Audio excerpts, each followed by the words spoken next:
This is not the widescreen edition, but here's something interesting about this one. This has the MGM UA Home Video Screen Epix original banner, but this is a reprint from 1908 and has a home MGM Home Entertainment logo. And this is a 1961 film. Pause and read if you want to read the fact right there.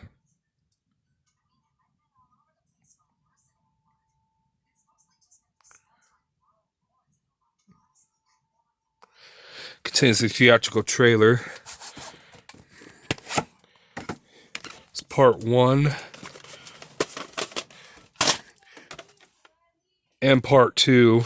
Unfortunately, part 2 shell came broken when I got it. But I fixed it with replacement shells, and the film wasn't damaged at all. So overall, part 2 still works. Print date for part 1 is January 28th, 1908, and part 2 had the same print date. Has a MGM initial right there. Keep that booklet out for now.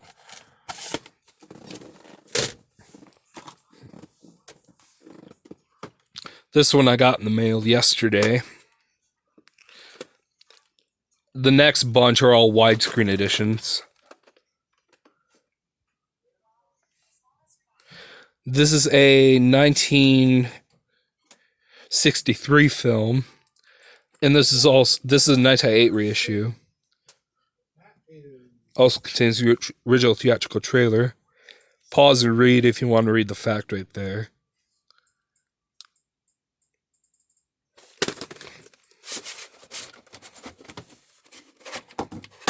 Oops, cover fell. Part 1. Oh, actually, I don't think that focused well.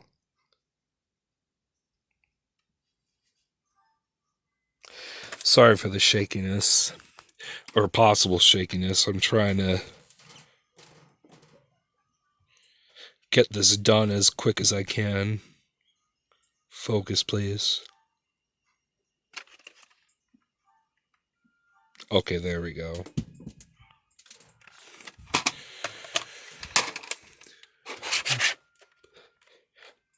Both tapes are printed on August 17, 2000. Get that cover quick.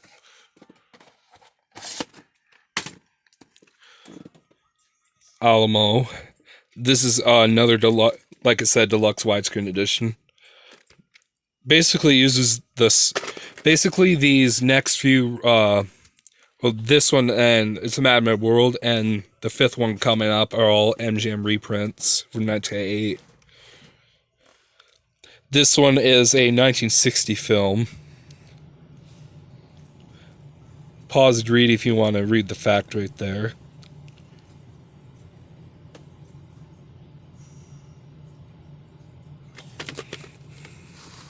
This one also, this tape and the next one too, I also got in the mail just today.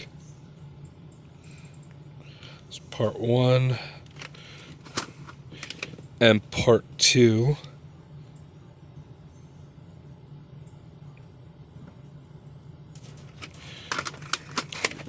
Part 1 was printed on November 17, 1908, and Part 2 was printed on November 16, 1908. And this is a 1 through this. These are 1 through 1 copies, or it's a 1 through 1 copy. Those of you don't know, it's Columbia House.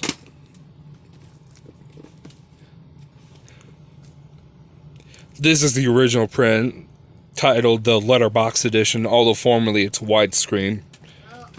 I'll be right back. I'm going to switch to my phone and see what Jason's and I'd like to play for the other two. Fortunately, the shrink wrap's not in best condition, but I'm going to plan on keeping the shrink wrap on for the time being. And this is a 1963 film. Up to chapter 4, that is. Oh yeah, pause the read if you want to read the fact right there. So, I'll be right back. I'm probably going to turn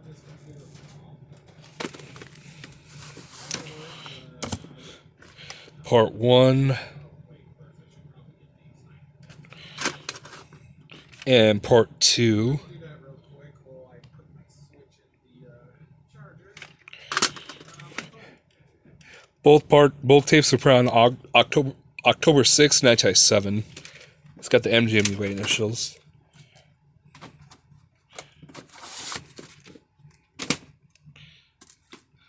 Big Country, also another original.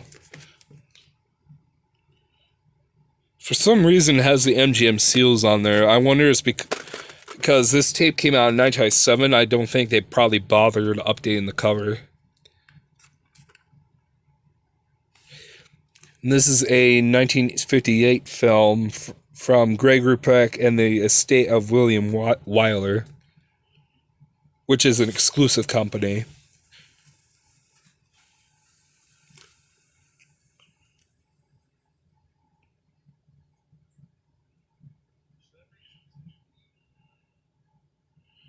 By this time, you know the drill if you want to read these facts.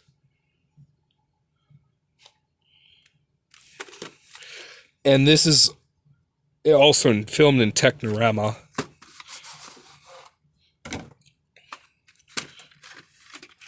It's Part 1 and Part 2.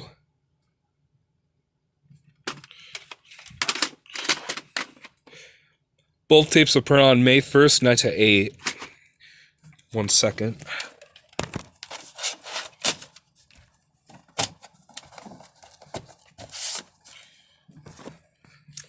I'm going to take this aside for now.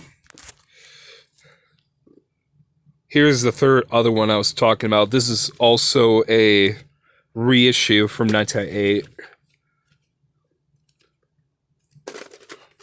There is also another version, older film of this. At the top of my head, I can't remember. I think it was from like the late 1930s. I'll update the if I find the year, I'll put it in the description of the video.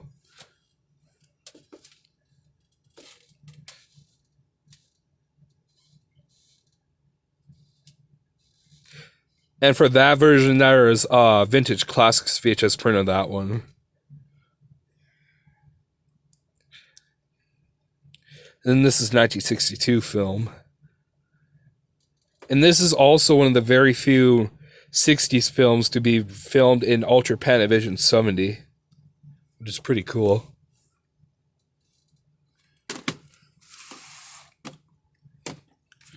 It's Part 1. Oops. And Part 2.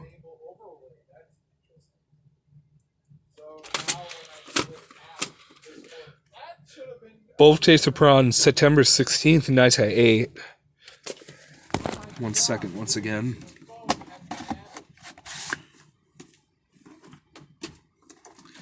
And the next one's speaking of Vintage Classics, this next one is Vintage Classics print. I had no idea there was a widescreen edition of VHS of this film until I came across it at a local 605 thrift, which is a local thrift store in my hometown. I also have the pan and scan VHS of this movie as well, but I might upgrade it to this copy and probably give away my other copy. But I'll probably think about that. Pause and read if you want to read the facts from the vault.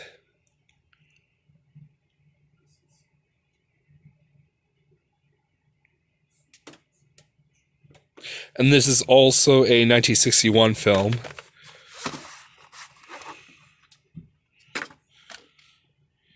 It's tape. To be less confused, to clarify what this lid was, I did get a few recordable VHSs of the MGM ones. I'll actually bring it 1 second.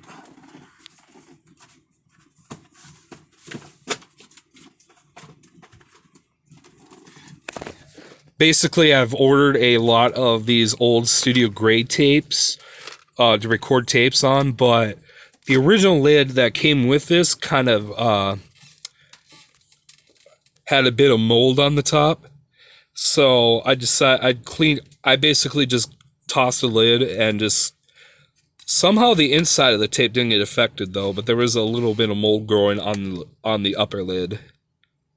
But I was able to retain the tape. May 2nd, 2000.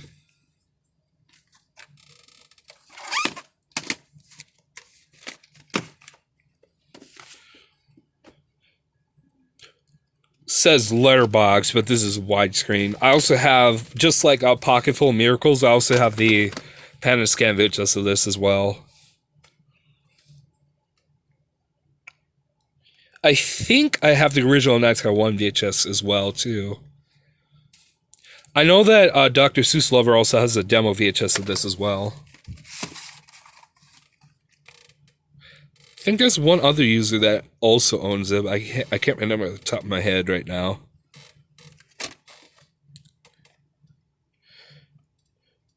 June 5th, 1997. It's printed in red ink text for some reason.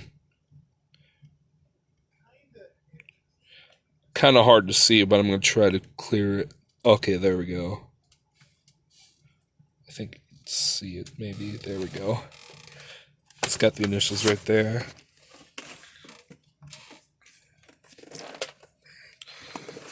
Great train route. I was actually ironically going to order this off of eBay, but I found this, the first two, and Ron in here at 605 Thrift. Basically, otherwise, all the other tapes, except for this one too, I got from eBay. Oh my god, you cannot... Actually, Carrie, I got from Estee. I'm obviously saving Yellow House the best for last. Obviously. Also, this one has a lid because the original lid for this one came missing. So I just put it on here for the heck of it, just to make it look cool. June 5th, 1997. And came with 2 ads, which I won't show due to time constraints.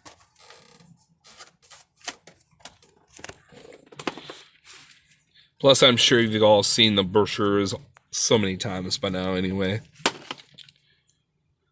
This one's actually pretty rare. I did not know there was a letterbox VHS of this until I came across it last week.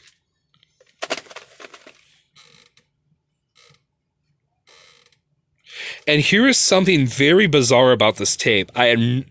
For some reason, the Pan and Scan version has the correct jingle for the United Artists logo, but for some incredibly odd reason, the letterbox version or the widescreen version, it uses this logo from 1994, but somehow still retains the original MGUA United Artists Communications theme.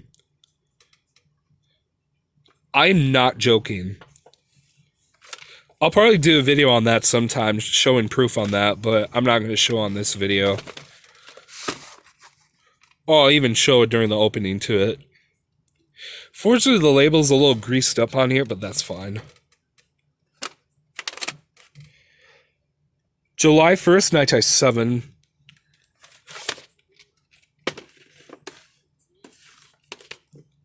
This one's also rare as hell.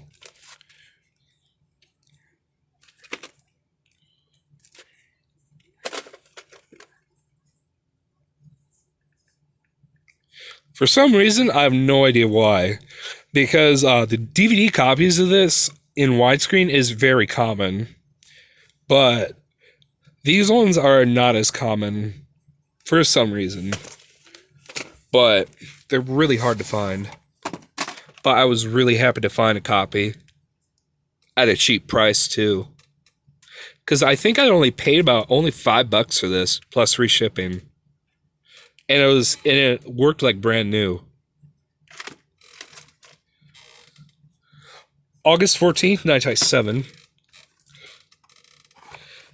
And if you look closely on the label, it actually says widescreen format on the in the box there. Pretty interesting detail. Here's Ronin.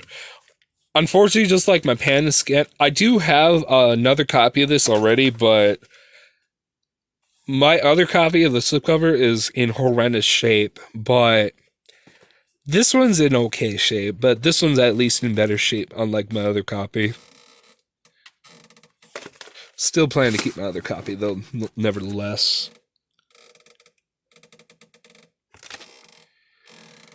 June 29th, 1999.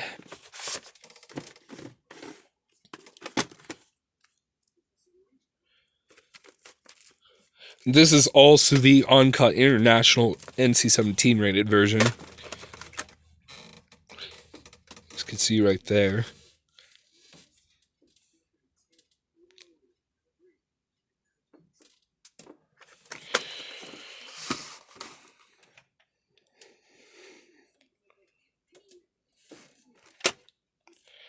March 7th, 2000.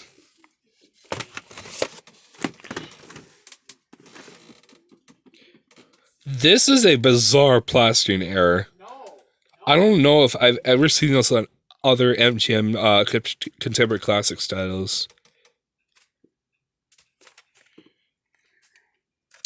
Because this part is supposed to be dark blue. On the background, anyway. Oh, I forgot to tell you this is a 1969 film. Last Tango Paris is a 1972 film. Ronin's obviously a 1908 film, I think. Oh, 1907. My bad. Carrie's a 1976 film, and Rain Man is a 1988 film. And if I haven't mentioned yet, The Great Train Robbery is a 1978 film. I apologize for that. Like I said, I'm kind of on a time cruncher here, so I want to try to get this update done as not too quick, but as quick as possible. March 25th, 2000. And here's the last tape, which is a MGM UA movie time tape. I also got this from 605 Thrift, if I haven't mentioned. And this is a 1990 film from Castle Rock, Nelson, and Columbia Pictures. I did check the opening to this tape. It does have the Nelson Entertainment and Castle Rock logos at the beginning. Sam, I did, or also has, I think it also has Columbia Pictures logo. I'll have to recheck on that one. December 22nd, 1997.